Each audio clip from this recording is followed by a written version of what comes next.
A 1, 2, 3, 4. Oh, hello.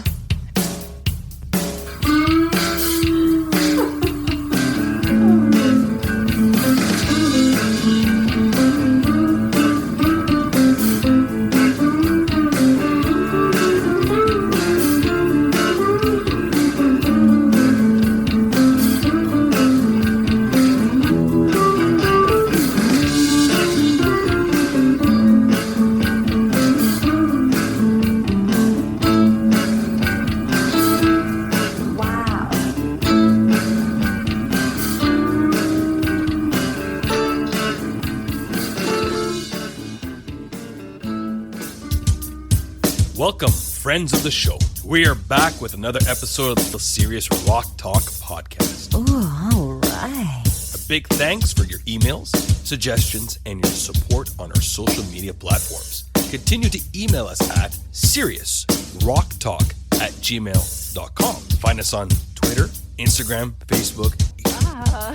Okay, buckle up for some serious rock talk. Serious Rock Talk back on the dial. I'm your host, Ferris Kennedy, and none other with me in the room, as always, glued to my hip, is a qualified doctor, Ian Clark. the man who is no stranger and friends with Gabe Kaplan Wow. from Welcome Back, Back Cotter. Cotter. And Mr. Cotter, Hoshak not gonna be in today. Classic show launched the career of John Travolta. John Travolta. And before we start the show, I want to play something here, and it's a little bit of a trivia, and I'll tell you why. So listen carefully to the microphone. Here we go.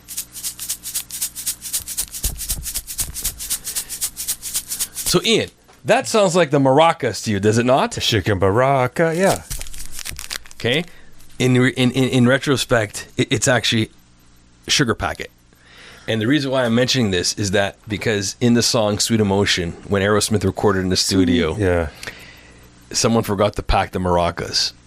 And it was up to that time when there was time to play the maracas. Steve Tyler went to the engineer and said, raise the mic up. He had a sugar packet in the guitar case. And they Oh. shook the sugar packet. And that's how they did it. That was music at its best. That is creativity, my friends, which no one does anymore today. Ian, I'm so sad that no one does this. That is trivia at its best, too. You remember, you heard it here first.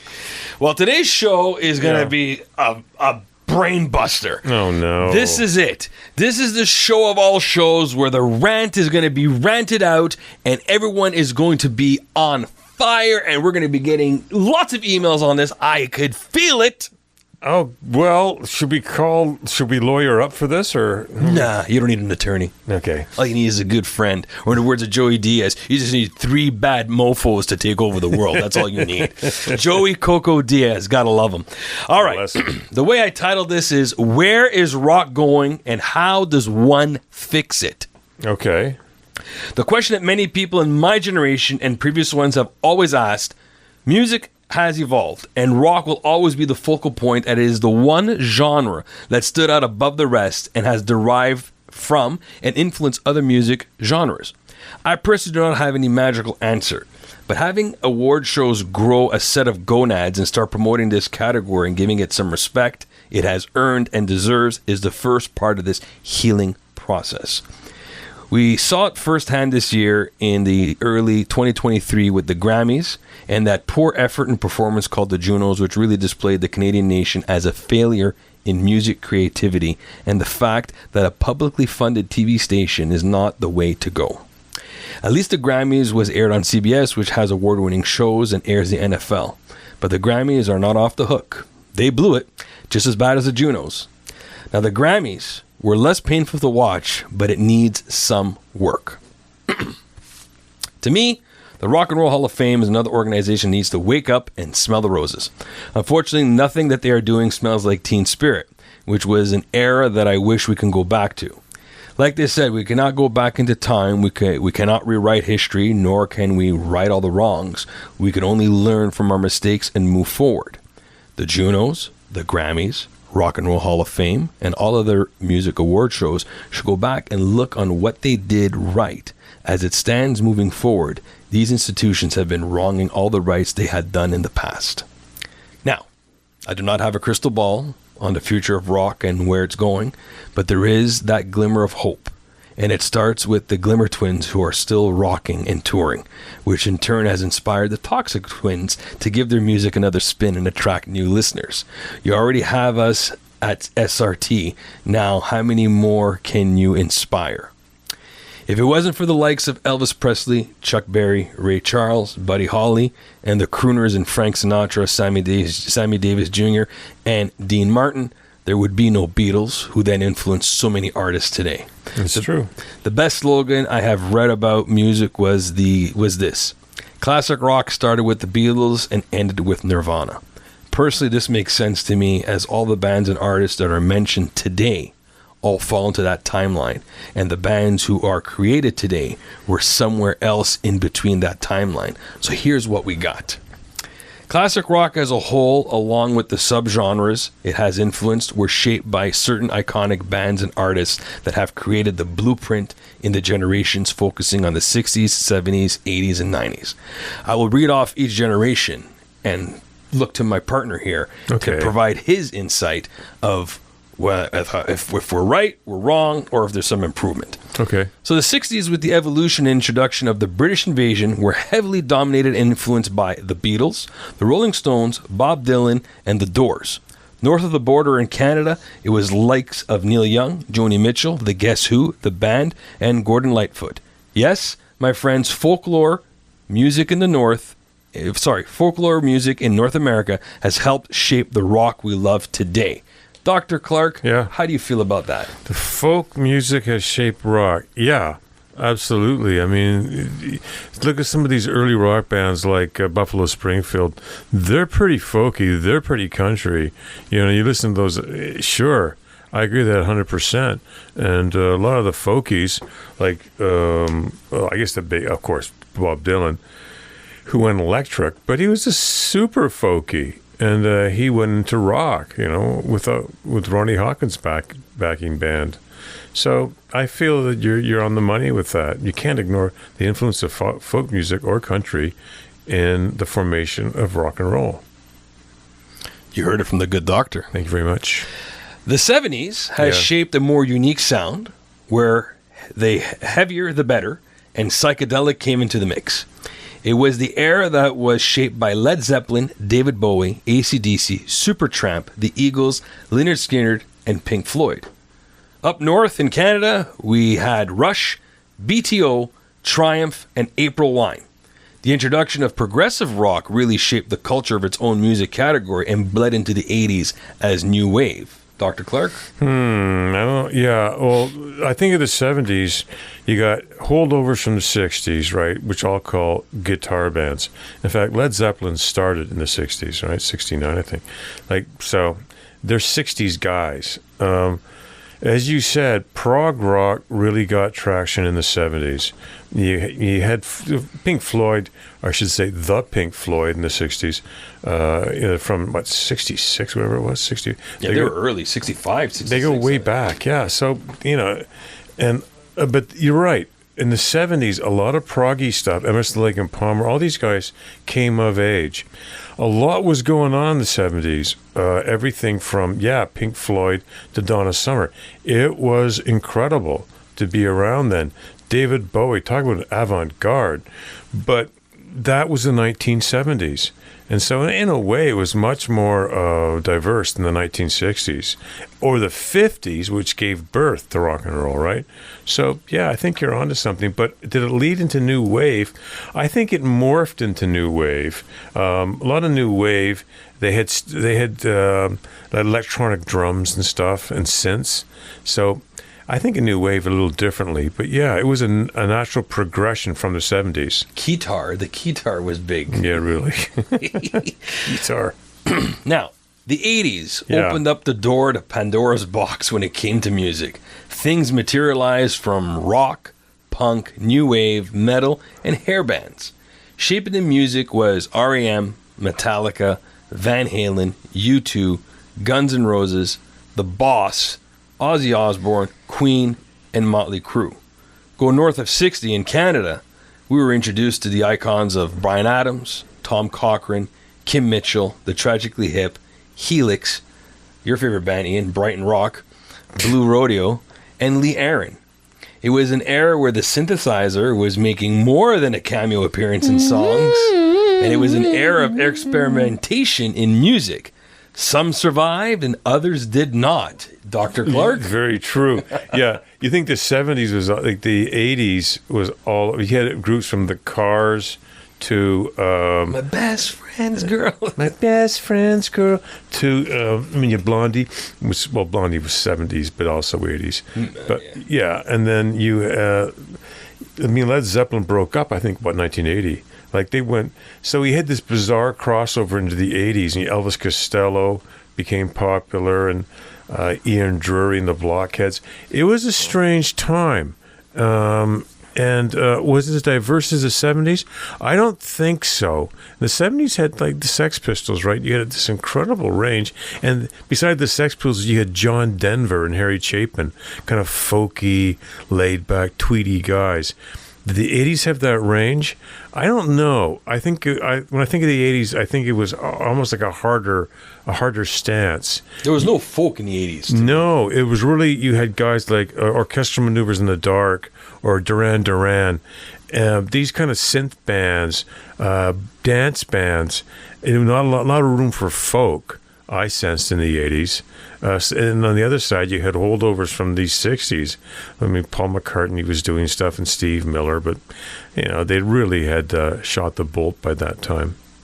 So there's truth in what you say. I'm with you. Alrighty.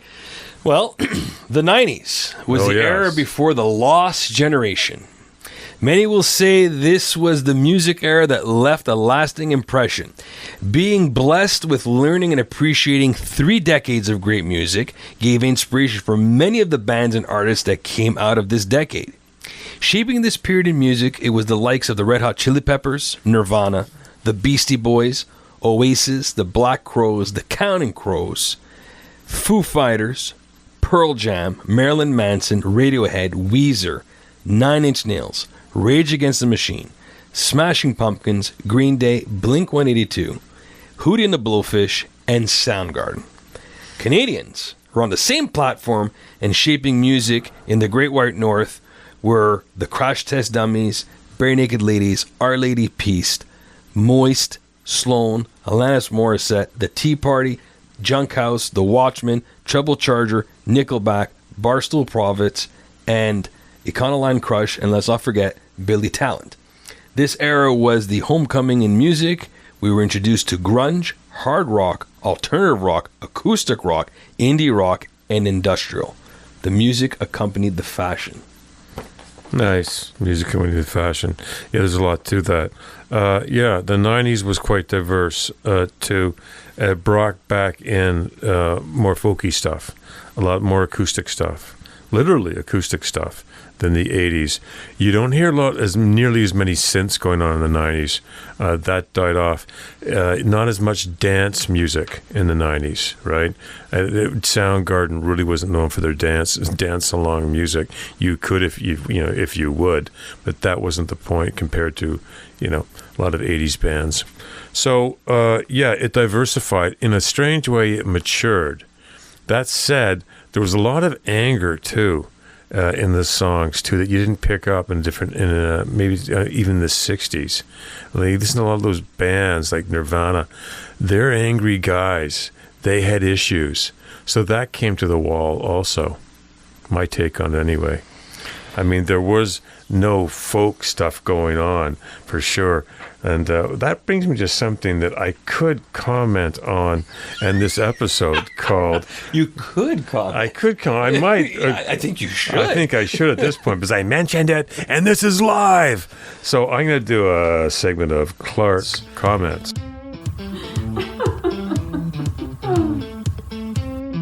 Welcome to Clark Comments.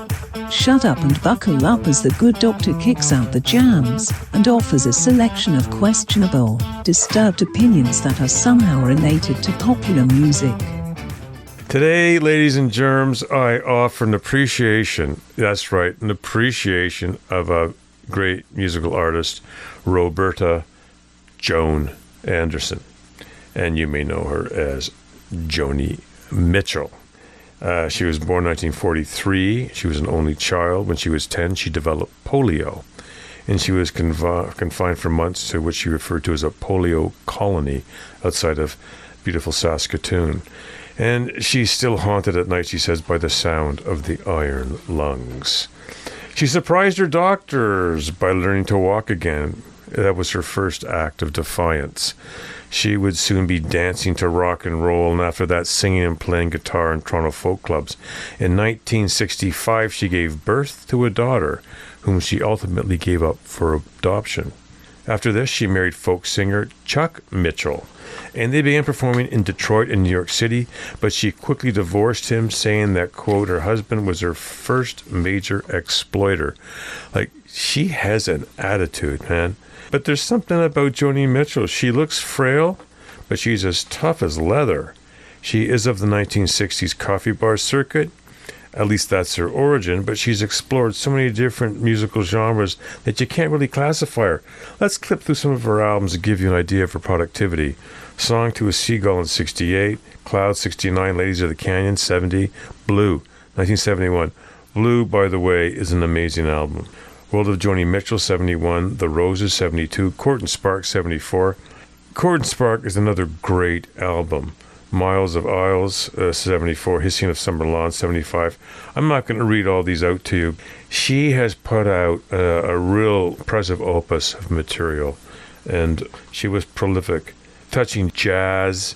She strayed from folk in a way that other folk artists like Judy Collins never really did, or Joan Baez. She is relatively unique because she was never inspired by any musician so directly that she emulated their sound. Her sense of musical identity was shaped by circumstance. For instance, her open-tuned guitar came as a result of her polio. She had a weak left hand, so she open-tuned. Everything that she stands for musically, lyrically, and politically comes from the heart. In her interview, she is one direct lady. She doesn't pull punches. Consider her feelings for Bob Dylan. After initially arriving as an inspiration, Dylan became a contemporary and cohort with Mitchell. However, at one point, during the Rolling Thunder review, it went strangely sour. Quote, "We are like night and day, Dylan and I. Bob is not authentic at all. He's a plagiarist, and his name and voice are fake. Everything about Bob is a deception." Like, that's pretty heavy. People just don't say stuff like that. Here she is on Madonna. Quote, "Someone like Madonna can be seen as a feminist hero because she's exploiting her own sexuality rather than being exploited by some man. That's an interesting idea, but what's the difference between her and a hard hooker? You know, who's being exploited here? She's reveling in herself. She's got that horror Madonna thing built in. She's like a living Barbie doll, but a little bit on the blue side. There's always been that type of female. There always is a market for it, but the danger is she thinks she's a role model, and it's a terrible role model. It's death to all things real." Like that, you know, Joni Mitchell is tough. And don't get on her bad side. So what makes Joni Mitchell remarkable is the quality of her songs. That's what I'm talking about her right now. It's the melodies, the lyrics, the novelty, the musicianship. And the fact that so many of her songs are autobiographical adds another dimension to the work. In a way, she's like the Taylor Swift of the 60s. And she's so confessional. And a lot of her stuff, it kind of details her problems with men. So do yourself a favor and put on Joni Mitchell's Blue or Court and Spark, in my opinion, and tell me what you think. This is Dr. Clark, and this has been Clark Comments. Well, that's very interesting. Wow, I didn't think she was so irate towards Madonna. Wow. Wow, Anyway. Who would have known? Who would have known? All right, carrying on. Carry on, my wayward son. So, music has evolved in many ways. In my opinion, rock went to classic rock, modern rock, prog rock, then it went to new wave. Punk went to grunge, metal went to alternative hard rock, and pop was derived from commercial jingles. Well, maybe a little harsh. But, well, it's true. It was the jingles that created the pop music. That was from my history of rock class in college. There might be something to that. Yeah, because that's what I said, right? Rock went to classic rock, modern rock.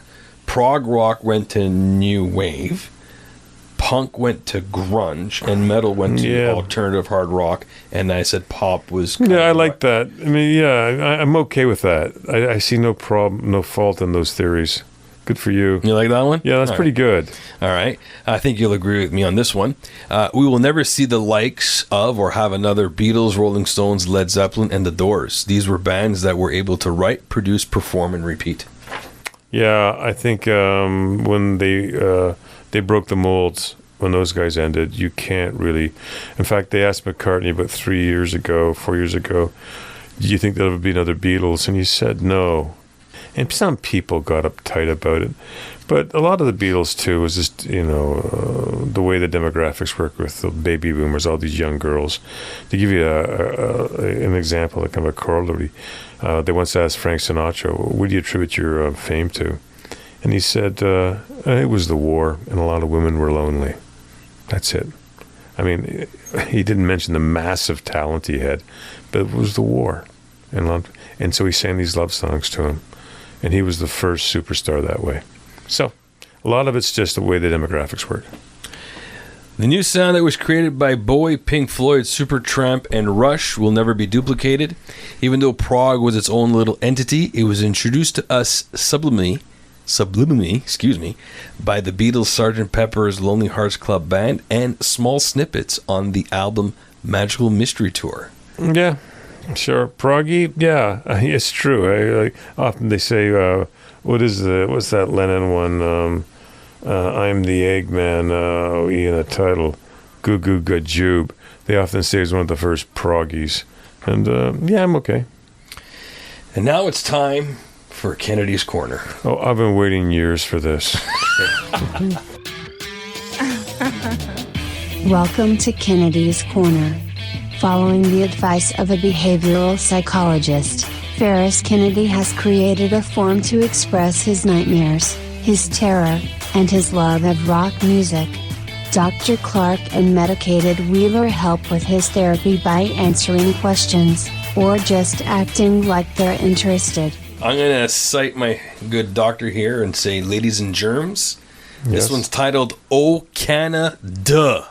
Like, duh. So, Oh Canada, what's going on with Canadian music? I cannot speak for all Canadians, but for myself, this country has once again disappointed me. Putting my political beliefs aside, I am once again disappointed about the music we are promoting as a nation. Canadian music today has taken a wrong turn at Yellowknife, and it has been asking for directions ever since. That's good. I decided to tune into the Junos on March 13th, 2023, and what a fantastic disappointment. To be honest, if Nickelback had not been inducted into Canadian Music Hall of Fame, this fellow Canuck would have never tuned in. The CBC is known for being annoying with their banners running across the screen with program alert that the national news will follow the show. In my honest opinion, who cares?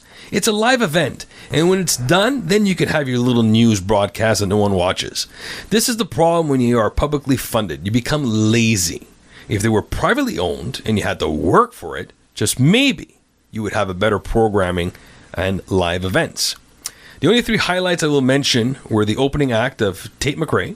She is a young aspiring pop star. Next, the 50-year celebration of rap and hip-hop, which was done at the Grammys. As for today's generation of hip-hop artists, both north and south of the border, they are flat or garbage. To quote one of the MCs of hip-hop, that's what he had said. They're just basically garbage. Then, the pièce de résistance, the performance of Nickelback to close off the show, which was amazing and worth watching. As for the Canadian music of today, it's become a slippery slope and it's all downhill going forward.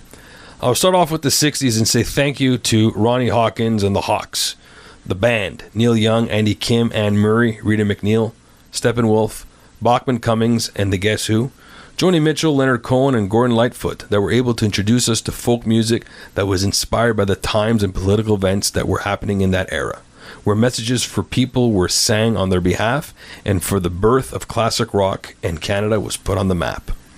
The 70s was a new revolution of music, with the emergence of classic rock becoming heavier, and metal was born along with the progressive rock. Here I say thank you to Rush, Streetheart, Triumph, Trooper, BTO, and Sarnia's own Kim Mitchell and the Max Webster. The 80s was a time where change was explosive and the great music from before was being harnessed and the emergence had started. In modern rock, we owe a big thank you to you, Tom Cochrane and Red Rider, The Pursuit of Happiness, The Odds, The Tragically Hip, April Wine, and Welcome Back Rush. Metal was produced by Lee Aaron, Helix, Voivod, and FM, and we also like to say thank you to Brian Adams. If you're a fan of big hair and great rock sound, we thank Aldo Nova, Gino Vanelli, and Honeymoon Suite.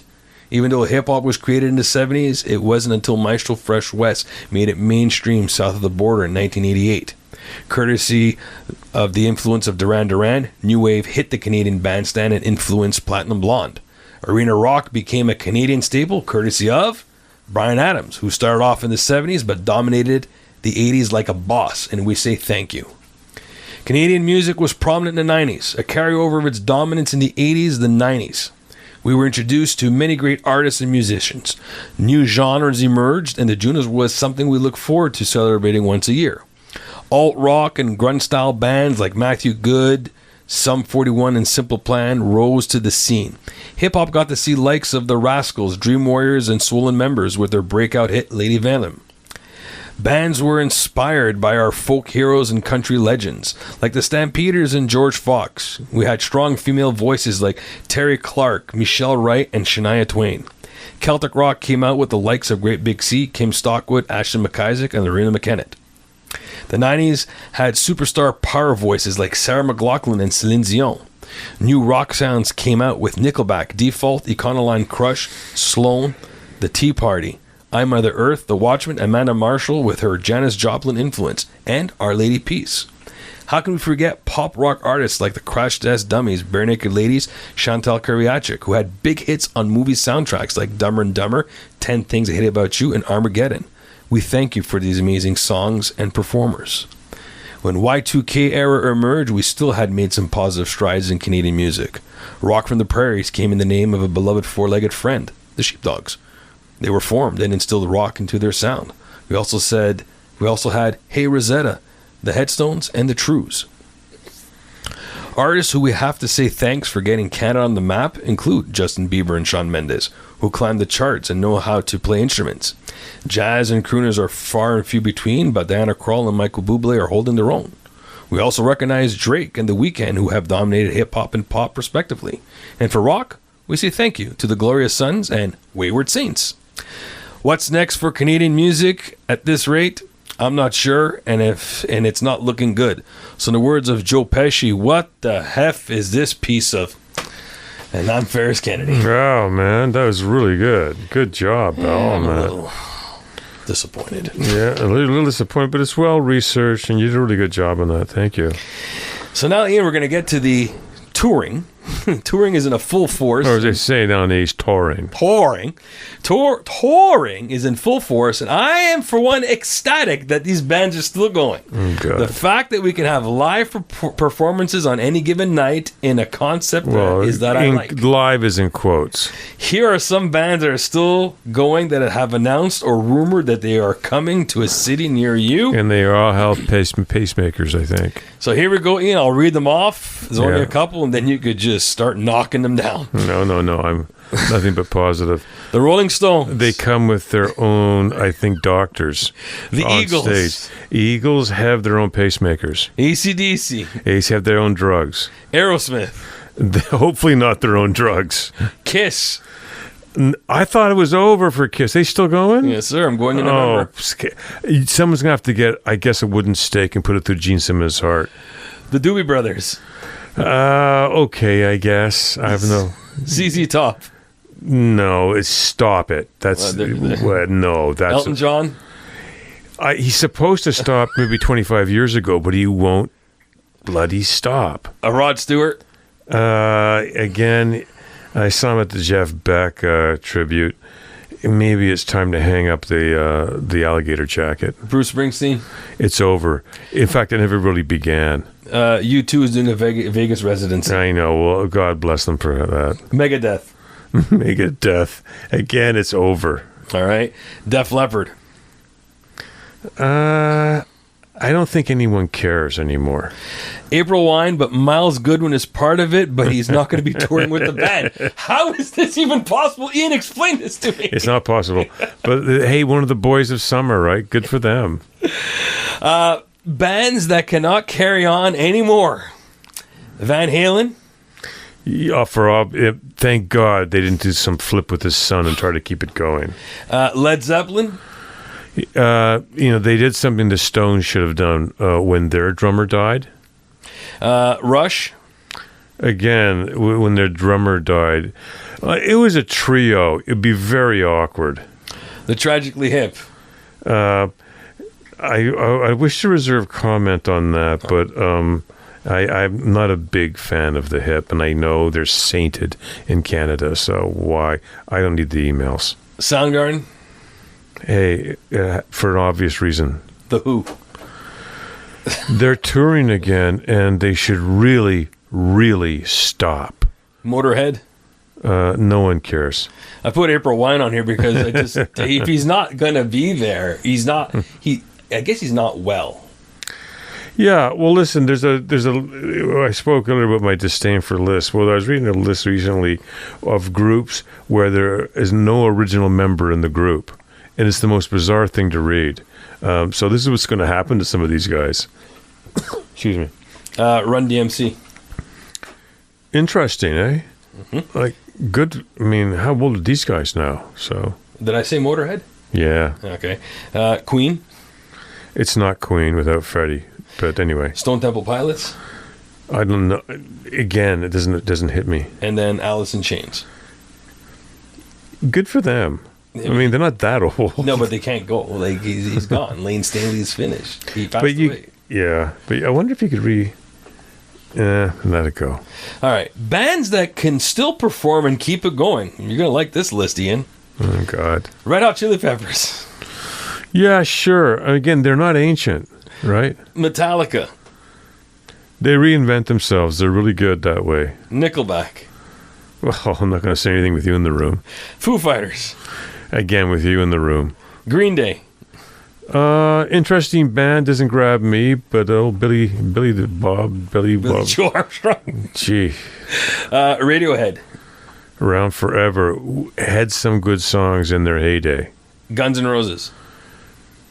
Had a few good songs in their heyday. Ozzy Osbourne. I'm keeping my fingers crossed. I know. Ozzy, hey, he's on life support now pretty well. Everyone is kind of looking at their feet, wondering what's going to happen. The Offspring.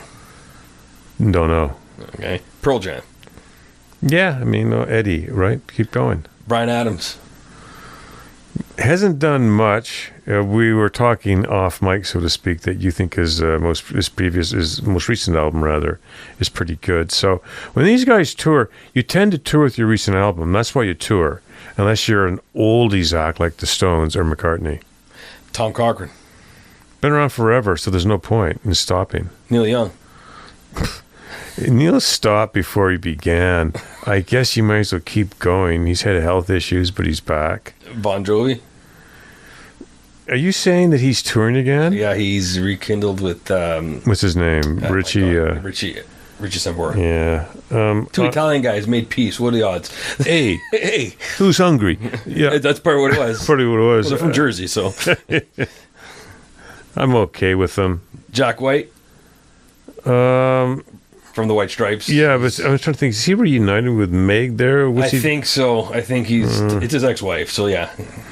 Is it? Yes. It's not or his sister. No, remember his the? ex-wife. I know. Motley Crue. They're touring. Good. Yeah. Good. Blue Rodeo. They haven't stopped, right? I mean, they're a touring band, as far as I know. Classic Rock Station is playing their music now. I know, but I remember when they started. And Journey, only if Steve Perry returns. Well, he's not, so that's over. There was rumored that they were talking. Really? Yeah. He was going to drop the lawsuit. Bare Naked Ladies, only if Steve Page returns. I agree with that, 100%. The Black Crowes. Good band, eh? Go for it. Oasis, if we could all just get along. No, that's not going to happen. Smashing Pumpkins. By the way, Oasis is released. One of the brothers is releasing an outtakes album. Why don't you just get back together? Yeah. Sorry. Smashing Pumpkins. Yeah, Billy. Yeah. Green Day. We mentioned those guys, right? Yeah, this is they could still go. And then the last one I think could still go, Blink-182. I guess. I don't know much about them. Now we got bands that need to carry the torch moving forward. No, I got interesting. 4 of them here. Okay. Wayward Saints. Okay. Our buddies. Everybody's. Check out our show, by the way, where we interviewed them. The Glorious Sons. Why you say that? Because they're from Kingston and they're damn good. We're going to carry they're rock. Carry the torch. I got you. Carry the Sorry. torch, yeah. Gotcha. Your nephew, Gary Clark Jr. Gary's a great guy. Originally Gary Lewis and the Playboys. But he's actually a good musician. Yeah. And Greta Van Fleet. They get a lot of attention. People say that they're the one remaining bona fide rock band. Like it's, maybe at one point where the Clash called themselves the only band that matters. Maybe Greta's got that mantle now. Now here's something that was circling around Twitter, and I think it was another article. The possibility, I called it, and I'm going to see how you're going to react after I'm done reading this. Van Halen to come back with Gary Cherone, Nuno Bettencourt, Wolfgang Van Halen, Michael Anthony, David Lee Roth, Sammy Hagar, and Alex Van Halen. That sounds like a nightmare. Stop it. It sounds like a horrible, horrible idea. But I think this is Wolfgang that wants to do this to honor his dad. Don't you have enough money from him? Leave him alone. Like The he's poor going to guy. call... So Gary Cherone, who was one of the singers, who's going to bring his guy from Extreme, which is Nuno Bettencourt. No, stop. So you got an Italian guy, a Portuguese guy, Dutch, British, Yeah. American. Like, this is great. I like this. I like the fact you got an Italian guy and a Portuguese guy together, man. That's... It'd be an interesting dessert table, but I just I don't see. It's not Van Halen. It's a cover band, if anything, for Van Halen songs. Well, it's actually members of Van Halen, with the exception of Nuno Bettencourt, who was never a Van Halen yeah. alumni, really, if you want to call it But that why way. do that? Oh, obviously, it's the money. You think? Yeah, and he probably gets the kid out of the house. Well, this is what I wanted to get your opinion on that.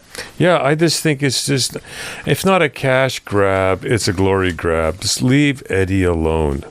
He was Van Halen, right? There's no money to be made here. There's not money. It has nothing to do with money. Those guys all of them are well off. Then I say, why do you think they're doing it?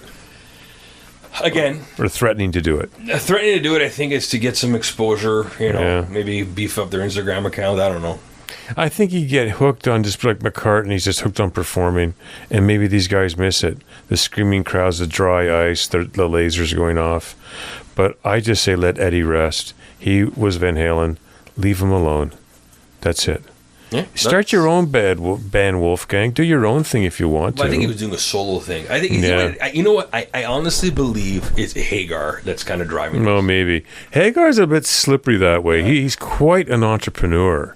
He's Cabo Wabo. Oh yeah, he sold for $60 million. Like he's Johnny Hustle. So I think and he comes across as Good Time Charlie, but he's a sly guy too. He's smart. What do you think about? Listen, when it comes to Van Halen, you know where I stand. It stops at Roth, and that's it.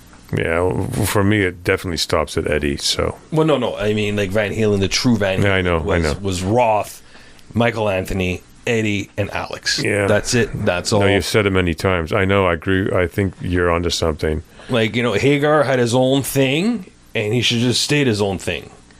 And that's it. Yeah, Gary Cherone had his own thing. He should have stayed his own thing. I know. I don't know. That's just my opinion, and I don't know because of me, because I'm biased, and I could admit that. No, it's fine. No, you did a good job, by the way, and all that stuff. So I appreciate that. Well, it's my pleasure, and that's all I have for today. Good enough. And with that, we'll say goodbye. So long. Our music class is over. I'm Dr. Ian Clark. And I'm Ferris Kennedy, wishing you all a great day. Bye-bye. Bye.